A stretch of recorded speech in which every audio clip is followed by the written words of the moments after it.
Hello everyone, Salam Alaikum, my name is Cara and today I'm going to be telling you why I reverted to Islam. Also, no hating on my hijab, yeah, this is the first time I've ever wore it in my life, okay? Give me a break, no haram please, yeah, okay, please. Okay, so yeah, obviously you know I'm not a full-time hijabi, I just thought it was fitting for the occasion and I do really love wearing it, okay? So, let's get into the story. So basically, a couple of years ago, I went on a family holiday to Turkey, right? And this was one of the first ever times I heard about Islam was on this holiday because I live in Derbyshire, England, Midlands, countryside, middle of nowhere, only old white people, no Muslims, okay? Guys, there is not a single mosque in my area, okay? I did not know what Islam was until I was about 15 years old, no joke. No actual joke, I'd never heard of it in my whole life. It wasn't Islamophobic, but it was more of very much cautious. It was like, yeah, they don't like us, so like we need to be careful around them. But obviously that's not the case. I go on this holiday and I go to the water park. Who's at the water park is my mum, my stepdad, me and my little sister, okay? So me and my little sister go to the wave pool, my mum and my stepdad somewhere else. In this wave pool, this kid is like coming up to me and like grabbing on my arm. And I'm looking at my sister like, get this kid off me! Like, what's going on? Get it off! And then it starts like grabbing and like pulling me down. And I'm like, what are you doing? Right, and I'm thinking it's trying to dunk me under, so I'm like going under being like, so funny, you're dunking me. No, the child was not trying to dunk me, it was drowning. The child was drowning, okay? So I lift my arm up, I get the child, I pick the child up, and she had like a, I don't know what it's called actually. It was a hijab, yeah, but it was like waterproof. There was one that it was to wear like in the swimming pool. She had one of them when she's only a little girl. And I was like, oh my god, pull that back up, right? And then I picked her up and I was like looking around, I was like, where's your mum, where's your dad, where's your mum, where's your dad? But she didn't speak no English, so when I'd found her mum and dad, I just assumed they didn't speak no English as well, so I just dropped her off and walked off. I never said anything. Well, she must have told her parents, like, what happened, because later on, our hotel was like just by the water park, but I'm not joking, like 6 hours later, the child, the mum and the dad and all the child's siblings all walked past and they're like, oh my god, you, coming up to me and I'm like, hey guys, what you want? And look what she gives me, okay? I would show you the bracelet, but I'm not gonna because it's a little bit contradicting, okay? She gave me an evil eye bracelet, but then she also gave me the Quran. Wait, why is it not focusing? Hello? The Quran. She gave it me. This is the English version, and I won't lie, when she first gave it me, I thought, why have you gave me that? Like, do I look like I want to read that? Why have you gave me that? That's like, that was my, I swear down, yeah. May Allah forgive me for this, but I literally looked at her and I was like, do I look like I want to read that? Because I don't. Like, that's what I actually thought, and I'd be so serious. I feel crazy saying it now. But like, that was my mindset. I was like, if she actually looked at me and thought, I want that. But anyway, so I took it anyway and I was like, yeah, thank you so much. And then she was like, I want you to come to the mosque with me. And I was like, I don't. Matter of fact, I don't want to put no headscarf on and go to no mosque. And she was like, no, I'd really love you to come, please at least take my WhatsApp number. And I was like, right, fine.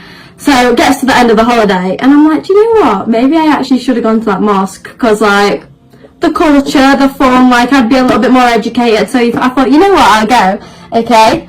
And I went to the mosque with this woman. I messaged her on WhatsApp. I met her at her shop, and then she also lived in the back. Went into the back. She gave me one of her abayas and hijab, and we went there. Bear in mind, the whole time my mum's got no idea where I am. Okay, I'm just telling her I'm shopping. I'm shopping, babes. Little does she know I'm in a full Islamic outfit and going to the mosque. Yeah, so I'm getting all ready, and we go.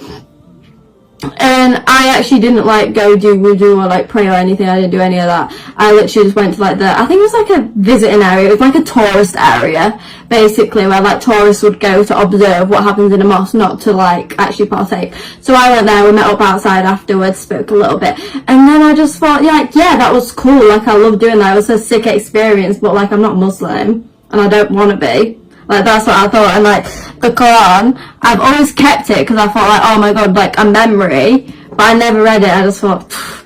And then I come online, yeah, and do you know what, all the things that's happening in Palestine actually got me to look into the religion properly. Okay, obviously, can you see my Palestinian jumper? Because it's free Palestine until the very end. I first found out about like what Palestine was actually going through and the full-on genocide and the fact it's been happening for over like centuries. like over 75 years this shit's been happening. And then obviously I found out about it on social media, then I read books, and the whole thing that stayed consistent the whole time was that these people are literally being bombed to the point that they've got nothing. They've got no water, no house, no food, no nothing. And they still say Alhamdulillah.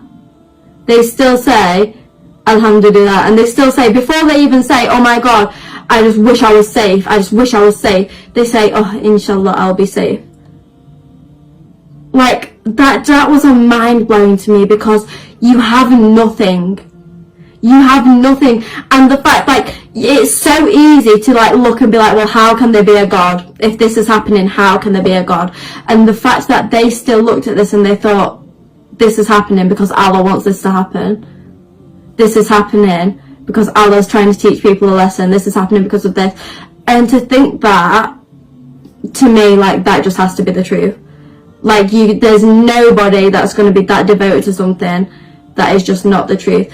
And, like, all the things about Islam that, like, interested me from the very get-go was the fact that there's one book. There's not, like, this version of it and this version of the Bible and then this version and then Joseph's statement version of the Bible. There's literally just a Quran.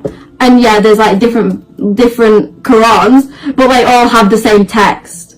Whereas, like, Christianity, Judaism, like, all those religions, I'm not hating on those, by the way, like, believe in whatever you want, but all of those religions, to me, was, like, not comparable, because how are you going to have so many different stories? Like, surely the truth would be there, and it would be set, and it would be just that. Do you know what I mean? So that was, like, what, like, gripped me, and I was like, yeah.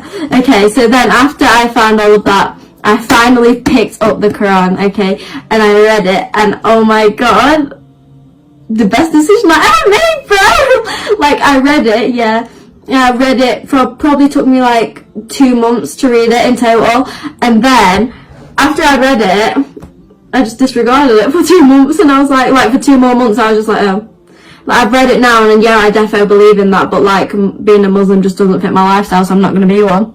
And that was my genuine mindset. My genuine mindset was, I know that that's the truth, but like, I don't think Muslims will like me, because obviously I have tattoos, I used to drink, I used to eat pork, I used to do all this, and I know we shouldn't expose ourselves as traffickers. I don't know how you say that word yet. I need to stop attempting to say, because I don't know how you say that word yet, but what is it, like, may Allah forgive me. But like, I used to do all that, and that was my life, and like, still, most of my friends, that is their life, and which I don't mind, that they don't pressure me to do anything. They're completely fine with me, like, backing out and just like doing what I want and joining in on things I can, and like, not, they don't be like trying to pressure me into anything, so I don't need you telling me I need new friends, okay? Like, my friends are great, they're very supportive, but like, I just thought, like, even now, I thought, like, what will my dad's reaction be? But my dad doesn't even know now. And like, when he does know, is it going to be that deep? No. Is it going to be deeper than the fact that I could have been burning in a hellfire? No. It's actually not. Like, it's actually not that deep. And then, so basically, I was like, do you know what? I'm just going to go for it. And I'm going to go to the library and I'm going to read like a few books about it, and then I'm doing it, okay? So I went to the library, I didn't even get that far, I'll be so real, I did not get that far, and then I went onto my phone and I was just bored in the library. I thought, I can't do with books, like, I love reading if I'm in the mood to read. I hate reading if I'm not. Like, if I'm not in the mood to read, reading is the most boring thing to me. So I start going through Instagram Reels, and I'll see this TikTok, and it's like, it's on Instagram Reels, but it's a TikTok, and it's this girl, and she's like, if you're thinking about taking your Shahada, but you don't know, like, how to pray, and you don't know how to make wudu, and you don't know how to speak Arabic, and you don't know how to, you don't wear hijab, and you don't dress so modestly, and you don't do this, she said, it doesn't matter. You don't need to learn all of that yet. Just take your Shahada, and Allah will guide you. I got up, I walked outside and I rang the mosque, okay? And the closest mosque to me at the time was this, I'm definitely going to pronounce this wrong, so forgive me for that, but it was called the Medina Masjid, and it's in Sheffield, yeah? So big up Sheffield, that was where I took my Shahada, and I called up there and he was like, oh, we can just do it right now on the phone, and then focus, and then you can come in and do it in person afterwards. And I was like, you know what, that's sound, okay? So I did it over the phone, and I was like stuttering so much, you had to repeat it so many times, and I was so embarrassed. And then I like spent my time at home, because I think I did it on the phone on the Wednesday, and then I actually took it at the mosque on the Saturday. The whole week I was at home, I was literally sat in my bedroom like, Ashhadu anna la ilaha illallah. Like, I was just trying to pick the words up because I was so embarrassed, because on the phone I could not do it right. So then I got to the mosque, and also the imam, yeah, he had told his niece to come, because I was a girl going by myself, and I was scared. I didn't even know how to enter, okay? I didn't even know like where to take my shoes off. I didn't even know when to do anything right. So she came and she saved my life, basically. And she actually did. Like, I owe that girl so much, because if she didn't turn up that day, you know, I actually wouldn't have walked in, and I would have never taken my Shahada, because I was just so scared. Like, I was just actually terrified. But yeah, I went in, and then I did it, and I sat there and I was like, La ilaha illallah, and then my life's just great, innit? My life's just great. Yeah, so then basically from the mosque they gave me a couple more books. So this is like what I've been doing since I reverted. I have been educating myself a bit more. I'll educate myself on how to rough a hijab after this video, because this is so humbling. Yeah, like, and every time I pray, yeah, the shit's like flinging around like this. So like, how do I get it to just stay? Yeah, because I'm not ready to wear it full time yet, because I live at home. Yeah, my mum won't let me. Like, even if I was to, like, just wear it on the odd occasion, like even at home or out and about, how do I get it to stay? Because even though I don't wear it full time, I can't just have it dropping off in the middle of the day. Anyway, irrelevant. So since then, the mosque gave me this book, and it's basically all about the Prophet Muhammad. I'm hoping that so basically, yeah, obviously, this is the Quran. The mosque didn't give me this, but that's the Quran, and I would never ever write in that or anything. But these are just like Islamic books, and whenever I'm reading them, I always I always make notes and stuff. And I'm just wondering, do you think that's okay? Like, do you think it's okay that I write in these books, even though they're like Islamic learning books? Because I would never write in the Quran, but like, is that okay if I write in these? So that's the first book the mosque gave me, and then this is the second one, the Loving Rasulullah, and then there is the Light of Sight. Very cute.